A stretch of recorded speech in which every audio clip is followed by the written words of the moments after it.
My nipples on fire, fire, fire. How much time do I have until the baby wakes up? Not much. Plus, this is nap time because she's sleeping, so I should be sleeping. So I'm gonna make it quick. Hey, beautiful people, it's your girl Danie, and I'm back. I'm back, and I'm back, y'all. And that's right, you heard correctly. She is sleeping, which means I have given birth. Well, it'd be kind of freaky if I hadn't given birth since my last video, because that would make me like 45 weeks pregnant at this point. I've given birth to a healthy, beautiful baby girl. Now, you all remember I didn't have a preference, but I did not know the gender of my child, and so it was a pleasant, beautiful surprise to have a baby girl, because I would have been just as glad had I had a baby boy, but I have a boy already, so now I get to have the best of both worlds. I am coming here to present to you my birth story, which is long overdue. I have given birth on January 30th, 2018, exactly on my due date. Baby girl is punctual. She's on time. So the story begins. I was gonna go long ago, but it was really just 3 weeks ago. I was really anticipating, giving birth well before that, but God had other plans. So January 29th, I am thinking, well, actually I had an appointment with my midwife on January 30th. And the plan was at that point, because I would have been exactly 40 weeks and it would have been exactly my due date, to try to progress things along, we would have done a membrane sweep. And if you guys Google what that is, you'll know that it's very unpleasant, or it sounds very unpleasant. And so I was really dreading that. And on the 29th, I was like, baby, please, and God, please make the baby come out, because I don't want to do that thing. And I also wanted the baby to be born on the 29th because it was Oprah Winfrey's birthday, and I would have been like, oh my gosh, you have the same birthday as Oprah. Anyways, that's neither here nor there. January 29th, I had also hoped, sorry, I keep going back and forth, but I had also hoped that I would have had a similar situation with my son, where my water had just broken and everything accelerated pretty quickly. And what I remember happening with my son is I was eating a piece of banana, like it was like a faulty banana cake gone wrong that my husband had made, but it was still edible. So I was eating that, and my water broke like 2 hours later. So I was like, we had some bananas on the fridge that were starting to go, or starting to really ripen, when you're not gonna eat it anymore. So on the 29th, I'm like, let me make a banana cake for traditional purposes, and hopefully this baby will follow suit. So fast forward, January 30th, 3:30 a.m. It is 3:30 in the morning. And I start feeling some cramping. Now, mind you, I've had some cramps. I've had the Braxton Hicks, and through the last 2 weeks, and it's never resulted to anything. The plan with my midwife was, if my contractions, because it's a second pregnancy, it can accelerate pretty quickly. My contractions are anywhere from 7 to 5 minutes apart, or 5 to 7 minutes apart, for at least an hour. Pager, because it's most likely not a drill. But it's 3:30 in the morning, I'm starting to feel like mild cramping, and I wake up and I'm like, this is happening. I just had a gut feeling, okay? And then now I'm like, I tell my husband, and he's like, okay. And I'm like, but I'm gonna wait it out. I'm gonna see, because it hasn't been an hour. It's just like a cramp here and there, which were actually contractions. And they're kind of all over the place. So as I'm trying to monitor it, it's like one would happen in 5 minutes, then it'd be 10 minutes, then it'd be 1 minute, then it'd be 2 minutes, then it'd be 5 minutes again. So it's kind of like really hard to monitor, but it did go on for the hour and then some. So now it's 4:30, and I'm like, okay, I'm really sure this is happening. So I tell my husband, and we pray, and then I get up, and I'm like, and it's funny because I'm supposed to go to the hospital. Well, not go to the hospital. I haven't paged her yet, because again, it's not the 5 to 7 minutes. So I'm trying to see if it's gonna regulate itself. So instead, what I do is I decide I'm going to go clean the upstairs part of my home. Now, the plan is, obviously I'm going to the hospital. I'm not staying at home. Why am I cleaning? I don't know. And I think to myself, I should grab the camera. I should record my labor story. And I was just like, ain't nobody got time for that. I'm having a baby. So I'm cleaning. Mind you, I don't know why I'm cleaning. And I'm thinking I'm gonna give it another half an hour just to be sure so I'm not calling for no reason. So I give it a half an hour. It's about 5 o'clock in the morning at this point. And my midwife currently is with a student, I guess, practicing. So when I page, the student calls me back and she's like, but obviously she gets in touch with the actual midwife, but she's the one who's kind of like my point of contact, I guess, for practice purposes. I'm cool with this. So she's like, what have you tried? And I'm like, nothing, because that wasn't the plan. The plan was I call you if I'm feeling contractions for about an hour, which is what has been the case. And she's like, okay, well, try some Tylenol to try to appease the pain and a hot shower. And I'm like, okay, I guess nobody wants to wake up this morning. That's cool, I get it. I'm gonna go try that. I don't want to be one of those women who are like, I'm having this baby right now, you gotta get it over me. It's funny though, because I hang up the phone and I turn around to my husband, I'm like, how long do they expect me to be in pain like this for? Now, mind you, my previous experience with my son was different again because my water had broken first. So it was no, let's wait around and see. It was just like water broke and my contractions had not started, so we had to induce the labor. And so this time around, the contractions started first. So I'm like, how long am I supposed to, I've heard of people who have had contractions for like 24 hours. So I'm like, how long am I supposed to have this pain for? So anyways, I go and I attempt to do what they say. Instead, I take a hot bath. So I'm chilling in the hot bath. Well, I say chilling, but painfully chilling in the hot bath, which is kind of soothing. And I guess the Tylenol kind of helped. And I'm listening to music and I'm relaxing and whatever. And my husband's not taking me seriously because I guess he really thought, well, he admitted later on, he thought it was mind over matter. Because it was the 30th, obviously, I'm assuming I'm having the baby because that's what they told me. Anyways, fast forward, eventually I'm like, this is BS. And I'm like, I'm getting out of this tub. Mind you, I'm still having contractions, but I'm just over the hot water. So I get out and I'm about to get dressed, or attempt to get dressed. And it's funny because I had called my sister to let her know, and she told my parents, and my parents were like, well, your contractions, everybody was just kind of like, your contractions just started, so I guess we have plenty of time. And my parents were like, okay, so there's no need to rush to the hospital right now. We're gonna, keep us posted. And my sister, what happened with her, she was gonna try to take the car, and then she's like, you know what, I'm gonna leave it for them. I'm gonna Uber and meet you at your house. Smart calls, baby sis, smart call. Because as I get out of the shower or the tub, at this point, it's 6 something, right?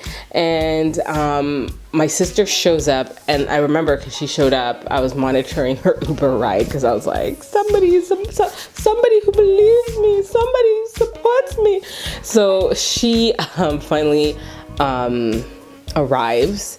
Man, I said I was going to make this a short story, and I'm looking and I'm like, 9 minutes. Anyways, I'm trying to accelerate. We're almost done. We're almost there. So it's 6:25. She arrives, and she's like, "What can I help you do?" See, that's what support looks like, folks. Somebody just comes and is like, "How can I be of service?"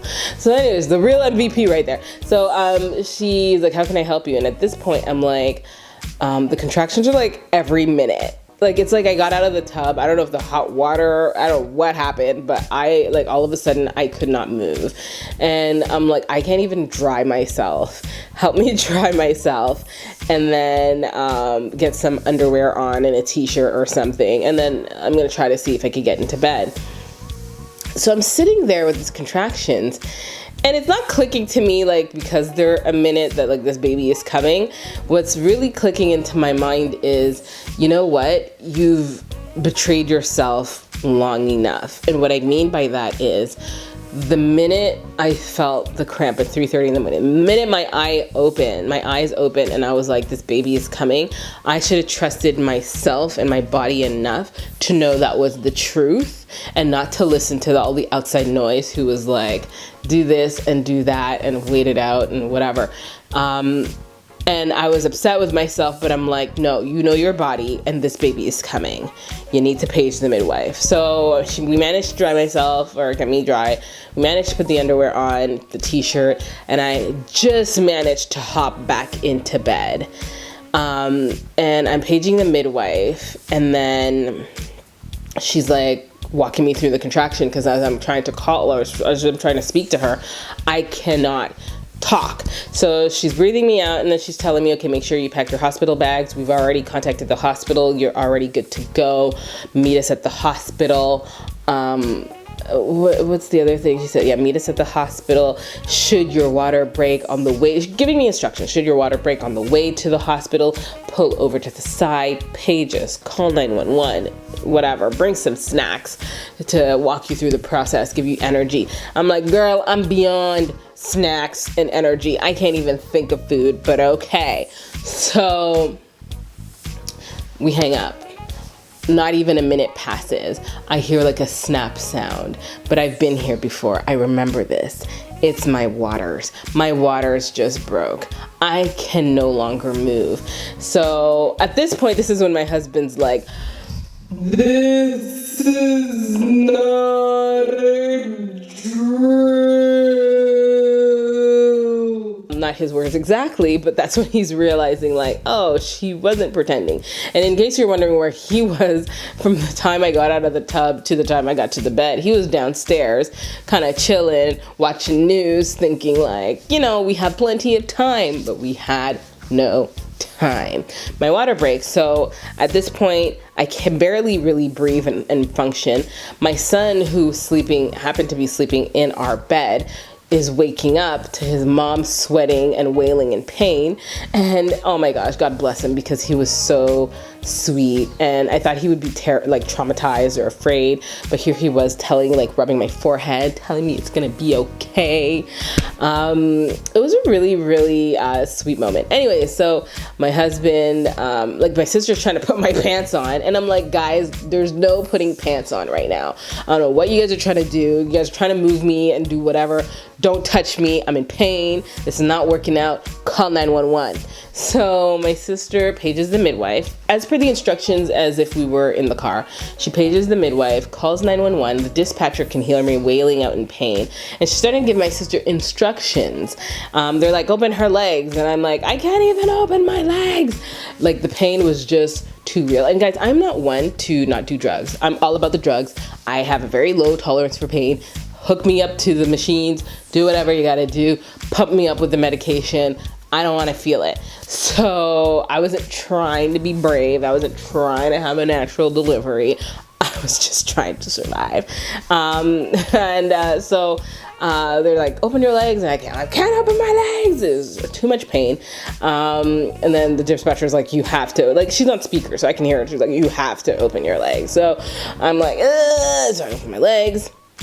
And then, sorry, distracted. And I opened my legs, and then they're like, do you see the baby? My sister's like, no. Do you see the baby? And they're like, do you see feet? Do you see hands? Do you see, like, it's really a freaky situation.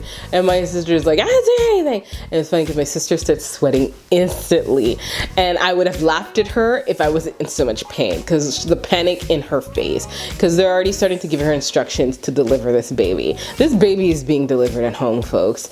This baby is coming. Okay, so fast forward, we're peeking out, but I was on the bed. They're peeking out the window. My husband's grabbing towels. My husband's really like freaking out. And I'm low-key like, yeah, the ambulance better show up, because these two aren't delivering this baby, okay? So finally, with minutes to spare, the ambulance shows up, and they're like asking me if the baby's head down, if they have any complications and whatever. And I'm trying to answer best I can. They're like, okay, we need you to shift yourself to the edge of the bed. I'm like, I can't move. So they drag me to the edge of the bed, and then they're all trying to get set up. They're bringing things, and they're like, we're gonna try to get you to the hospital. And in my head, I'm like, you guys don't understand. There's no time. This baby is coming. They eventually I crown, and they're like, yep, no, you're staying right here, which I already knew. And you know, they're prepping and whatever, and they're giving me instructions. And it's funny because with every contraction I feel the urge to push, and at the same time I'm like, no, I ain't pushing this baby up because this is too painful. And I'm thirsty, and I'm like, I need water, and they bring me water, and I'm like, I can't drink it. It was a really crazy moment that felt like it lasted 5 hours, but it was really all in the span of half an hour. And my worst nightmare came true because with every pressure I'd feel, I would kind of push, and what was coming out was not a baby. And I was like, oh no, I think I booed myself. And they're like, it's okay. And honestly, God bless them, the MS team that came through didn't make me feel any kind of embarrassment or any kind of whatever. They're really sweet people. And so they're like, it's okay, it's all right. So keep it coming. So afterwards, when I was done with that, I actually pushed the baby out. One swift push, and she came out. One push, and she came out. All of her. That's exactly how it felt. And I think it even made that sound, unless it was all in my head, but I'm pretty sure that's what it sounded like. And then pushed out the placenta, 7:08. Baby girl was here, and it was such a great experience. Everything went well. My midwife ended up coming, and she was like, I tried to call you back. And I was kind of like, sorry, kind of having a baby. All went well. Baby girl got her shots. Baby girl was good. Placenta was intact. Yada, yada, yada. EMS eventually left. And I never had to leave the house. Ate my oatmeal in bed, took a shower, popped right back into bed. We good. And that was my birth story. It was a great, honestly, I would never intentionally plan it that way, but it worked out so great. So really from 3:30 to 7:08, it was a really quick, and from 3:30 to like about 4:35, like I wasn't in too much pain. So it was really from like the pain threshold of like, was from like maybe 5:30, really 6 o'clock to the birth. So it was about like, what is that, 3:30 to 7? My goodness, math was never my strong suit. About 4 hours, 3.5 hours of labor. What? But the moral, getting to the moral of my story, wrapping it up. The moral of my story, this is why it took me so long to even get here. And good for baby girl, because she's still asleep, and good because that means I'm gonna get my nap time in. But moral of the story is trust your body. Had I trusted my body, like I mentioned, I started talking about trust. If I had trusted myself from the get, I'd have been like, you know what, y'all, I'm meeting you all at the hospital. So when y'all are ready to show up and meet me there, then by all means. But I guess, again, it was all part of a bigger plan that maybe I couldn't see, and it makes for a really awesome story. Yeah, like if you feel like you need to go to the hospital or you need to do whatever, you're going through something and people are just like, yeah, trust yourself. Mommy and baby are obviously doing well. I did have a couple of days of baby blues. But I'm finally getting back into my rhythm, and I'm breastfeeding exclusively, so hence the nipples being on fire. But mind you, because we're on like we're rolling into we're in week 3. So it's starting to ease down and everything is starting to adjust. It's been rough. I have had a sore throat before the baby was born, caught a cough after she was born. My son has had the cough, the flu, an ear infection. Baby girl caught the cold. Daddy has the cold. And just readjusting into life and being a mother of 2. Kudos to all the moms out there. Kudos to the dads out there. Kudos to the parents trying to do their thing with multiple kids. Kudos to the single mothers, because it is rough. See me trying to put it together like I'm okay, like motherhood isn't weighing me down. Guys, it is wearing me out. Okay. However, I could not feel more blessed. I could not feel more filled with joy. I am so happy and I feel so complete. I feel like our family is complete. And I don't know if I'm going to want to do this again. That's a God thing. It's whatever he wants. Because we usually say, I don't wanna, and then it happens, or I wanna, and it doesn't happen. So it's really up to him. But that is that for me. When will you see me again? Real soon. Okay, I'm gonna try to keep these videos coming. Obviously they're gonna be a little more challenging to do, and that's just really me trying to get back into the rhythm of things. But I missed y'all, and so I will see y'all in the very near future. Did you like this video? Don't forget to thumbs up, share, like, comment, subscribe. Why don't you? Is there anything you want to know or curious about or whatever? Comment below. Ask me. Is there anything I left out? I don't think so. Baby girl came weighing in at 6 pounds 12 ounces. Maybe that's why it was an easy push. My son was 6 pounds 13 ounces. It's funny, I feel like he was a few more pushes. I don't know if that 1 ounce made a difference. I don't know if it was because I had taken the epidural, so maybe it was harder to feel. Whatever the case is, yeah, that's that. So comment if you have any questions, anything else you want to know, and I'll see you all in my next video. Remember, in the meantime, remember that you are beautiful, you are smart, and you are loved. Yes. All right. Until next time.